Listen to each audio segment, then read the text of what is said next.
defender su hogar de invasores extranjeros. Una miniserie de tinta histórica que queremos compartir con todos vosotros. Innovadora, épica, repetitiva, buena o mala, aceptable o mediocre. Sea como sea, nos llega un pedacito más de historia a las pequeñas pantallas. Bienvenidos, familia de Vandal, a Si merece la pena la serie de Netflix, Bárbaros.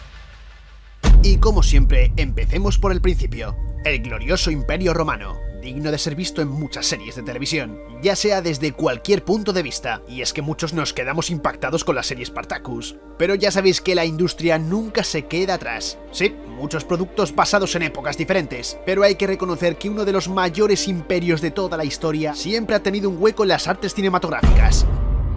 En octubre de 2020 llegó a Netflix la serie Bárbaros. Una única temporada, 6 episodios. Una producción alemana basada en la histórica batalla del bosque de Teutoburgo. Un drama histórico que nos mostrará una parte esencial de la historia de la época romana.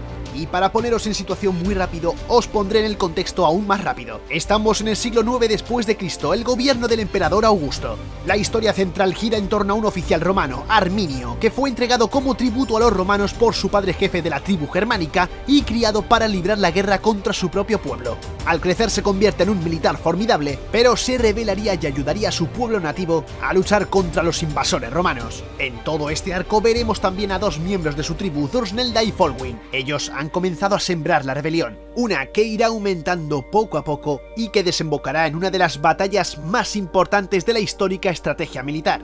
La batalla de Teutoburgo. Sí, básicamente es las andanzas del hijo pródigo que regresa al hogar. Netflix es sabia, una época histórica donde la historiografía o no es abundante o es confusa, y que le sumamos dosis de amoríos, sexo o infidelidades, personajes que algunos se han tomado sus propias licencias. Y a ver, el producto es muy loable. Una producción de estas características que quiere acercarnos una parte de la historia antigua, siempre es bien recibida, y más aún de cómo un militar romano se convierte en caudillo y unificador de las tribus germanas. Netflix tiene buenas referencias, la película Gladiator, y podemos seguir así con por ejemplo Centurión o la Legión del Águila.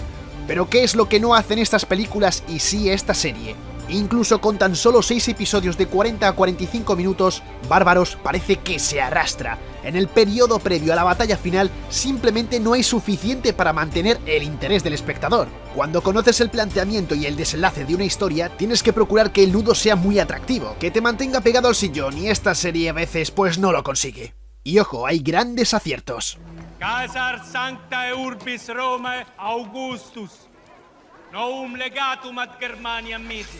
Al margen de las licencias que se toman los guionistas con la historia, hay un destello muy interesante, el cual es su versión original. Los romanos hablan en latín y los bárbaros de tribus germánicas hablan en alemán, lo cual es bueno y realmente histórico. En pocas películas se ha visto algo así. Pero dejando a un lado esa proeza, Bárbaros es llana, sin apenas giros en el guión. ¿Secuencias épicas? Sí, también tiene.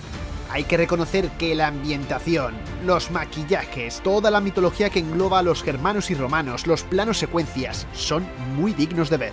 Tanto la dirección como producción y actores se han embarcado en una lucha constante por hacer bien su trabajo, y hay que reconocer que lo consiguen. La idea era crear un producto bello que consiguiera teletransportarnos por un rato a aquel primer siglo después de Cristo. En el making of nos han dejado ver muestras de todas las semanas que han tenido que estar ensayando las peleas, las charlas con varios historiadores o incluso coreógrafos de antiguas series y películas como Juego de Tronos o Gladiator anteriormente mencionada. Pues sí, la verdad es que ahí Bárbaros no tiene ningún pero. En el guión, como habíamos dicho, pues sí. Tramas que intentan alargar como un chicle para una historia que en realidad es simple. Muchos querréis esperar hasta el final para ver la poderosa batalla, y os recomiendo que aguantéis porque merece muchísimo la pena. Aquel momento sangriento, que no os diré vencedor o perdedor, pero sí una de las más famosas, que por cierto la podéis disfrutar en Rome 2 Total War. En resumen, la serie original de Netflix, Bárbaros. La sensación que nos deja es un quiero y no puedo. Que ojo, no estaban equivocados, pero no lo consiguieron. 6 capítulos es mucha duración para lo que en realidad tratan de contarnos. Donde no hay neutralidad, aquí los germanos son muy buenos y los romanos son muy malos. Con la absoluta recreación ganan muchos puntos, pero no te disculpes si te quedas aburrido en la mitad de los capítulos. Recomiendo verla en versión original para ver a los actores hablando en antiguo latín y a las tribus germánicas en el propio alemán. No es Roma ni vikingos, pero es pasable. Wir zeigen unseren Leuten, dass Rom nicht unbesiegbar ist. Dafür müssen wir alle Stämme vereinigen. Das ist unmöglich.